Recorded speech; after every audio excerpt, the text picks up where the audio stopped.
ہمارا جسم اللہ پاک کی امانت ہے، یہ اللہ نے دیا ہے، یہ ہمارا ہے ہی نہیں۔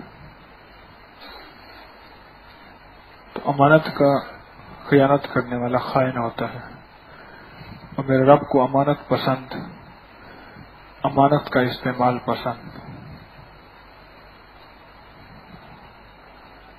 امانت کسے کہتے ہیں؟ اس کا صحیح استعمال، اس کو صحیح استعمال، یہ امانت ہوتی ہے۔ تو جسم امانت ہے اور یہ اللہ نے دیا ہے، اور اپنی رحمت سے، اپنے امر سے دیا ہے۔ آنکھ امانت ہے، کان امانت ہے، ہاتھ امانت ہے، پاؤں امانت ہے، جسم سارا کا سارا امانت ہے، اور یہ اللہ نے دیا۔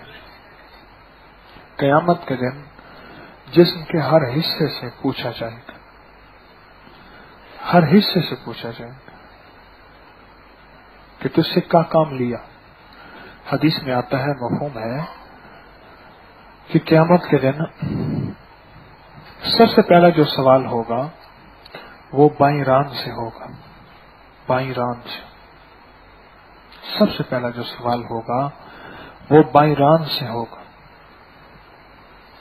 تو بتا، تجھ سے کتنی عبادتیں، کتنی نیکیاں، کتنی خیانتیں، کتنی امانتیں، کتنا کچھ کیا گیا۔ ہمارا جسم سارا امانت ہے۔ اس لیے علاج کے بارے میں یہاں تک ہے کہ اگر کسی معالج نے بغیر سیکھے، کسی معالج نے بغیر سیکھے علاج شروع کر دیا، یہ کتابوں میں لکھا ہے فقہ کی، کسی معالج نے بغیر سیکھے علاج شروع کر دیا اور اس کی دوا سے کوئی بندہ مر گیا، تو قیامت کے دن اس کے گریبان میں ہاتھ ڈالا جائے گا۔ اور کسی معالج نے علاج سیکھا اور بندہ مرا، تو اس کو تقدیر تو وہ بھی تھی، تقدیر تو یہ بھی ہے، لیکن اس کے گریبان میں ہاتھ نہیں ڈالا جائے گا۔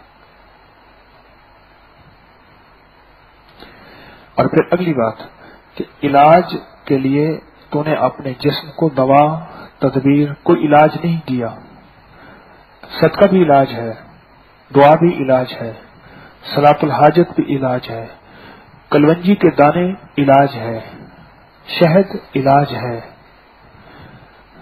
صرف حکیموں کی، ڈاکٹروں کی دوائی کھانا علاج نہیں، یہ بھی علاج کا حصہ ہے۔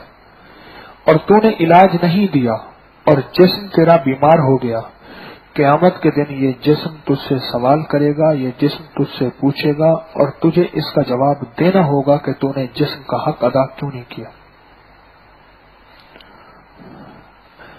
ہمارے اوپر آنکھوں کا حق ہے، ہمارے کانوں کا حق ہے، ہماری زبان کا حق ہے، ہمارے ہاتھوں کا حق ہے، ہمارے پاؤں کا حق ہے، حق ہے، حق۔